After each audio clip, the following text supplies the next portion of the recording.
everybody, today hopefully you can see on the back we have got the round baler. So we've just got it out of the shed. We're going to do a pre-season service, go through everything, grease everything around, check sure all the chains are tight. Just do a general pre-season check because we've got some hay to bale for a neighbour soon, and we are actually at the moment, brother is off with the mowers cutting our own hay. So we're going to have a hay baling video coming up. We're going to have some hay making.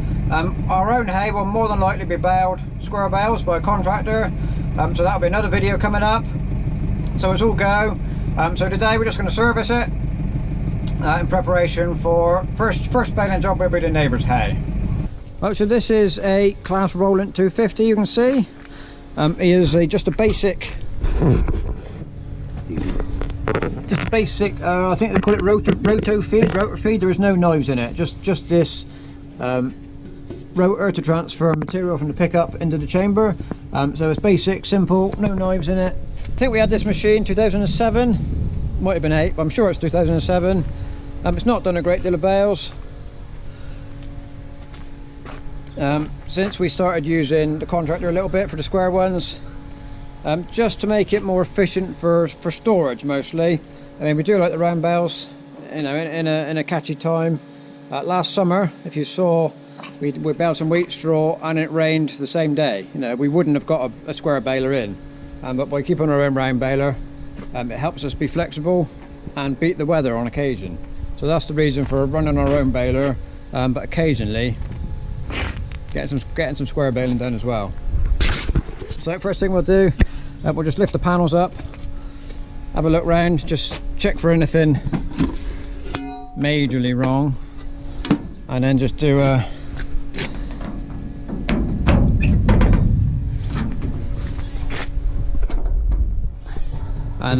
general grease round, fill the oil bottle up, check the tension on all the chains,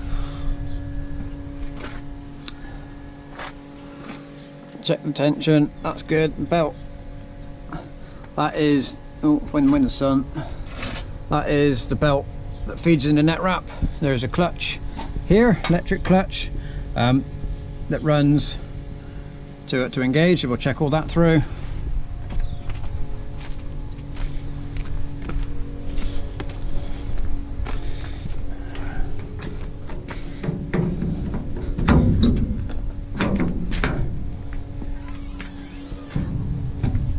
Okay, so there's the automatic oiler bottle, and we always get problems. This tube here is broken. I'm gonna have to try somehow.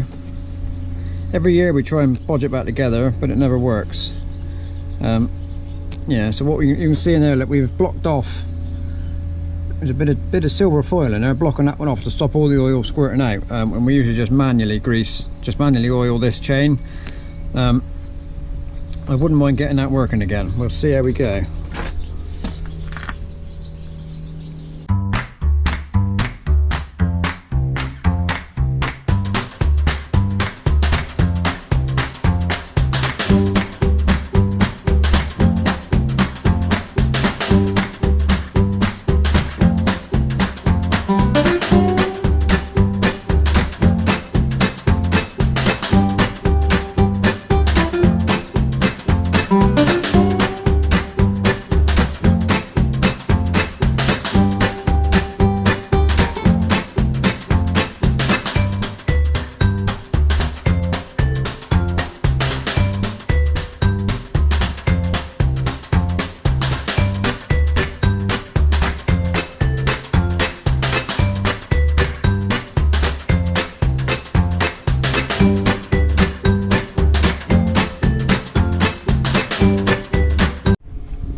Right, so that's pretty much everything under this panel done.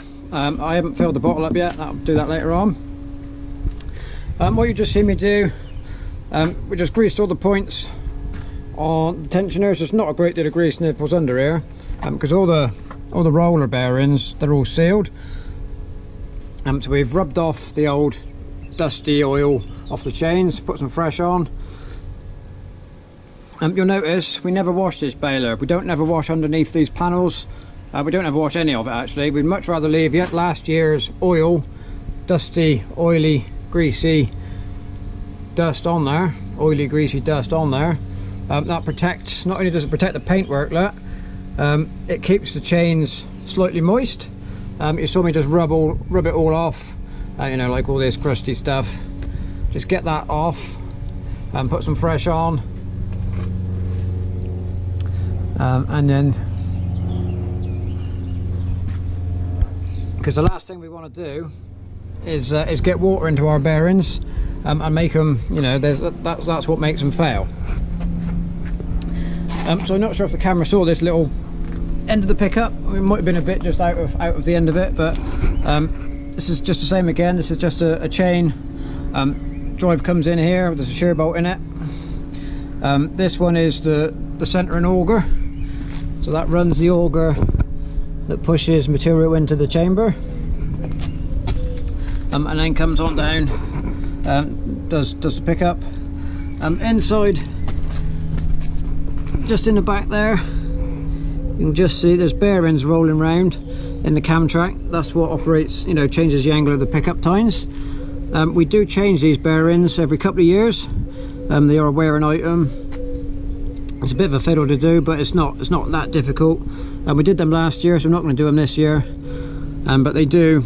It is worth keeping an eye on those bearings and not letting them get too old. This chain doesn't receive oil from the central system, so we got to do the two chains manually on each end of the pickup. So the oil I put in into the bottle, that's just second-hand vacuum pump oil. Out in the milk and parlour. There's on the silencer, the outlet of the vacuum pump, there's a collector that catches the oil. We put it in here. It runs in. Put it in the forage wagon as well for the chains on that, and just general oil can oiling. It's all done on that second-hand oil, and it's perfectly good enough to for this kind of job, and it saves it going to waste. Right, so PTR shaft is all greased. We're going to check the gearbox oil. This is a level plug. Well, no, it's not. It's a filler plug with a dipstick on the end.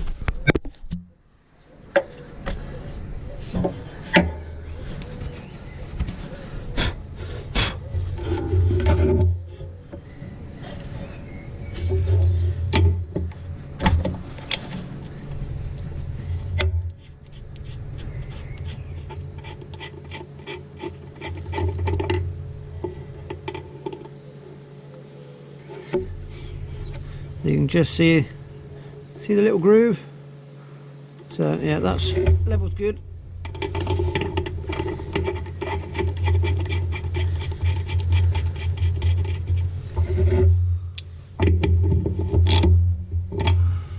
There's no need to change the gearbox oil on this machine every year because we don't use it a great deal. It was done last year. So now we're at the top. We're into the net wrap area. So obviously net wrap sits here with a brake, up and under the bars to give it its stretch, down into the chamber.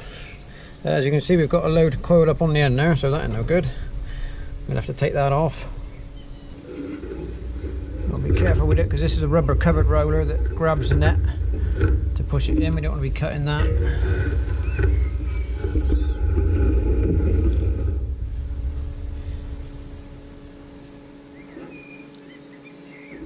We don't want that getting into that bearing down there either. That's not very good.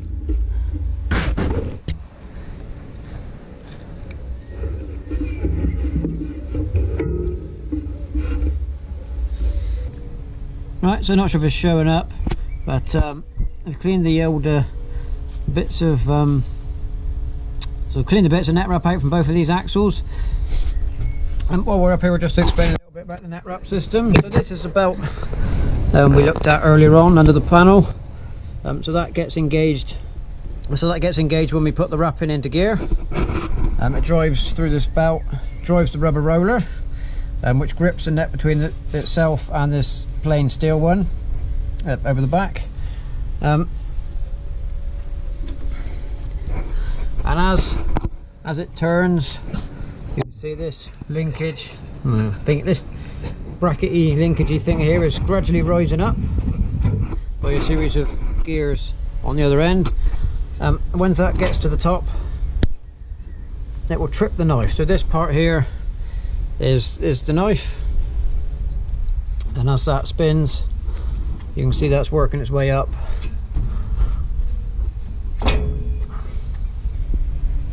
Okay, so that will trip the knife in under spring pressure.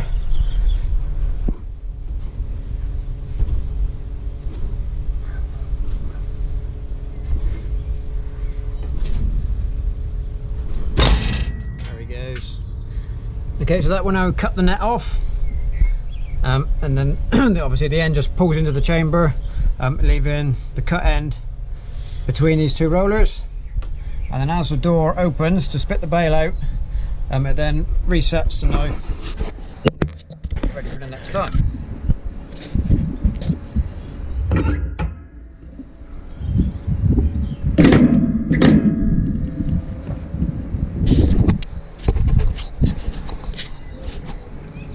Now, to adjust the amount of turns of net, you can set alter these gears, but we've never, we've just left it on factory setting.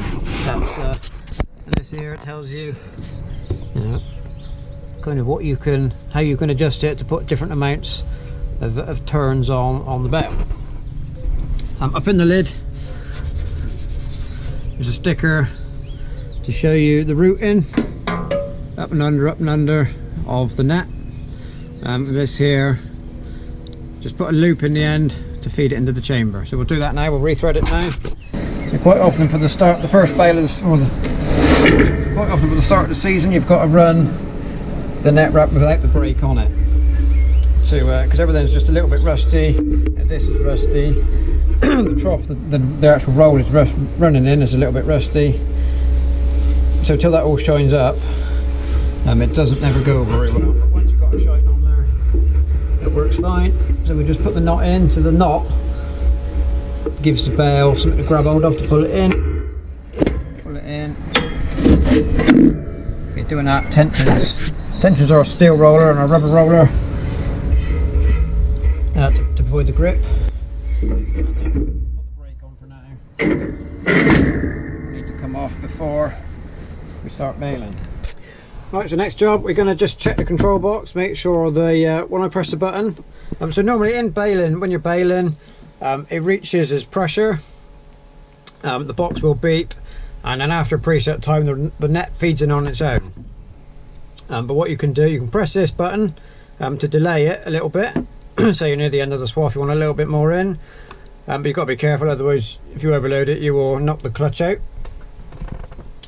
Or this black button, you can feed the net in at any time. So what we'll do, we'll power it up and press the button, the black one, and then we should hopefully hear the clutch on the net system clicking in.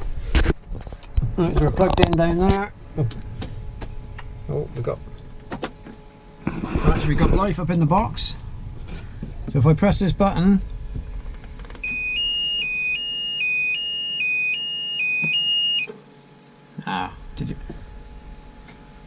yeah, so I can hear it clicking. The camera's probably not picking it up, but it's definitely clicking. Right, so that's good. Right, so we're all greased round under the panels now. Oil's filled up, ready to go. I've had a fiddle, I can't do anything with this. We're going to have to leave it. What we need is another little olive, or the endy bit to fit on there. I haven't got one. So for now that's going to have to stay as it is, blanked off, and we'll just have to oil it manually. There is one more grease nipple in through that hole there, but I'm going to have to change the end on my grease gun, because that clippy on end bit we got will not go through that hole. So we need to put the old style grease nipple back, grease end back on, so that I can just poke it through the hole and click it on. And then the very final job, just on each end of that rotor there's some net wrapped round, so we're going to cut that off, and then that will be job done, ready for, oh hello. Okay, so once we get those off, those few bits of net off the end, that will be job done, ready to go to work.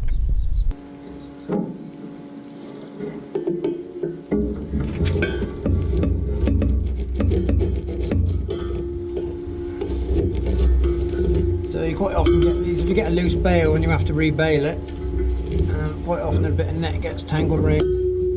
That's where it's come from. It's not the biggest job on the road to take it off. Right, so we will just reset our bale counter.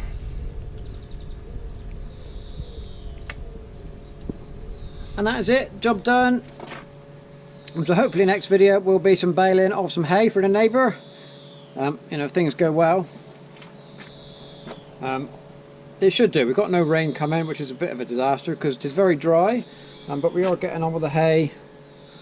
There's no rain coming, so hay is being made.